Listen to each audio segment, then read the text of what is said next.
Horror कहानियां थी। अगली मौत किसकी? संजीव अपने दोस्तों राघव और प्रतीक के साथ बियर बार में बैठकर बियर पी रहा था। संजीव आज बहुत खुश लग रहा था। अरे यार, आज की पार्टी में तो मजा आ गया। तुम दोनों दोस्तों के साथ तो मेरी जिंदगी इतनी अच्छी है कि क्या बताओ कितनी अच्छी है। अरे भाई, अब दोस्ती की है तो जीना मरना सब साथ में। हाँ अरे यार सुनो, जल्दी से एक बियर और ऑर्डर करते हैं ना, एक आखिरी, और उसके बाद ये जश्न यही खत्म हो जाएगा। अरे हाँ, क्यों नहीं। वेटर, जल्दी से 2 बियर की बोतल लेकर आओ।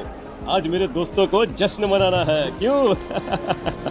इतने में वहां पर एक बहुत सुंदर लड़की छोटे छोटे कपड़े पहनकर हाथ में बियर की बोतल लेकर उसके पास आती है। ये लीजिए, आपने बियर ऑर्डर की थी ना, मैं लेकर आ गई। क्या बात है यार, इस बार की वेटर तो बड़ी सुंदर है। अब बियर लेकर आई हो तो अपने हाथों से ही पिला दो ना। हाँ हाँ, क्यों नहीं, जैसा आप बोलोगे मैं वैसा ही करूँगी। क्या बात है यार, अब तो लगता है रोज यहीं आना पड़ेगा। उसके बाद वो लड़की उन तीनों को बियर सर्व कर देती है। पार्टी करने के बाद वो तीनों अपने अपने घर जाते हैं। प्रतीक, संजीव और राघव को उनके घर छोड़कर जैसे ही अकेला अपनी कार में आकर बैठता है तो अचानक उसे एहसास होता है जैसे उसकी कार की पीछे वाली सीट पर कोई बैठा हुआ है। वो तुरंत पीछे मुड़कर देखता है। तुम यहाँ क्या कर रही हो? और तुम मेरी कार में कब आई? अरे तुम तो बार में वेटर थी ना। बस ऐसे ही मेरा दिल कर रहा था आपके साथ आपके घर चलने का, इसलिए मैं आपके साथ चली आई। अरे लेकिन तुम मेरी कार में आई कब? अभी कुछ देर पहले तो यहाँ पर मेरे दोस्त बैठे हुए थे। प्रतीक के इतना बोलते ही उस लड़के का चेहरा खतरनाक तरीके से बदल जाता है। उसकी आंखें पत्थर की तरह सफेद और पूरे शरीर पर नीली नीली नसें उभर आती है। गाड़ी चलाओ, पूरी स्पीड में चलाओ, और अगर तुमने गाड़ी रोकने की कोशिश भी की तो मुझसे बुरा कोई नहीं होगा। डर की वजह से प्रतीक के पसीने छूटने लगते हैं। उसका शरीर बुरी तरह से कांप रहा था। प्रतीक बिना कुछ सोचे समझे कार को फुल स्पीड से चलाना शुरू करता है। चलते चलते वो शहर से दूर एक पहाड़ी पर पहुंच जाता है और सामने अब सिर्फ पहाड़ी का किनारा दिख रहा है, जिसे देख प्रतीक घबराकर अचानक से कार को ब्रेक लगाता है। देखो देखो देखो देखो, मुझे छोड़ दो मुझे। अगर मैंने गाड़ी जरा सी भी आगे बढ़ाई तो हम दोनों नीचे गिरकर मर जाएंगे। ये तो तुम्हें पहले सोचना चाहिए था ना। अब कुछ नहीं हो सकता।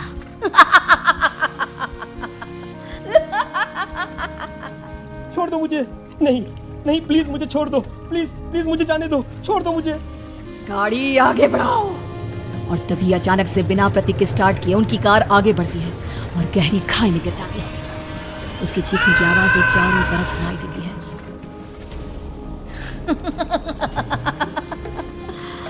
तुझे मारकर मेरे कलेजे में जल रही आग को थोड़ी शांति तो मिल गई, लेकिन अभी ये कहानी खत्म नहीं हुई।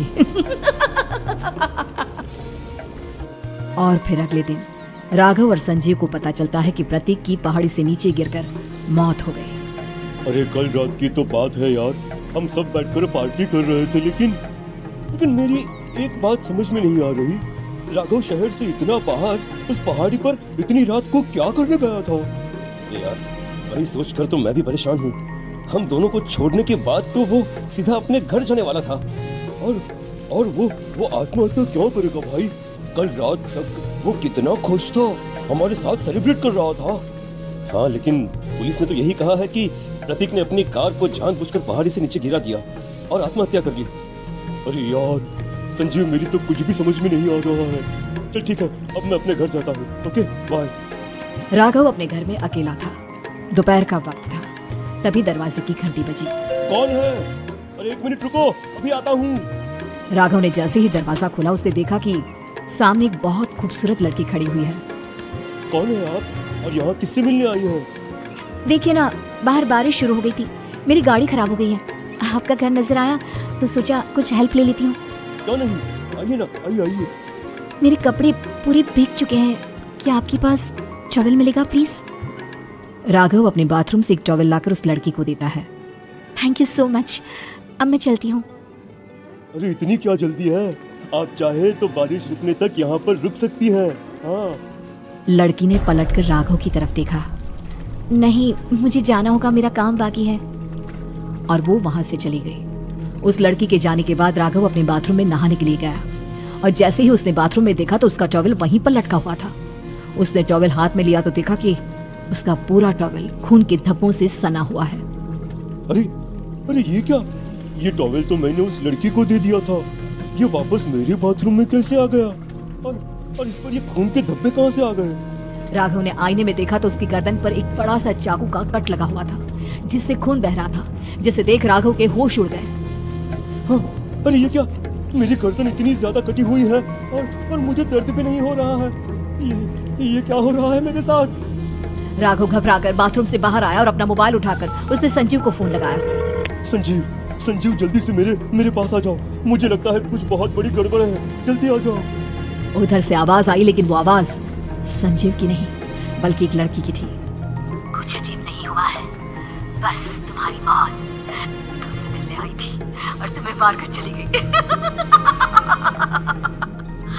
अब तुम इस दुनिया का हिस्सा नहीं हो राघव, इसलिए तुम्हें अपनी गर्दन के कटने का दर्द भी महसूस नहीं हो रहा। नहीं, ऐसा नहीं हो सकता। कौन हो तुम? तुम्हारी मौत। अब संजीव के पास खबर पहुंचती है कि राघव ने अपने ही घर में चाकू से गर्दन काटकर आत्महत्या कर ली। ये सुनने के बाद संजीव के होश उड़ गए। वो पसीने से तरबतर हो गया और एक अनजाना डर अब उसके दिल को सताने लगा। संजीव के साथ ही उसका एक छोटा भाई राजीव भी रहा करता था। अपने भाई को इस तरह परेशान देखकर राजीव उसके पास आया।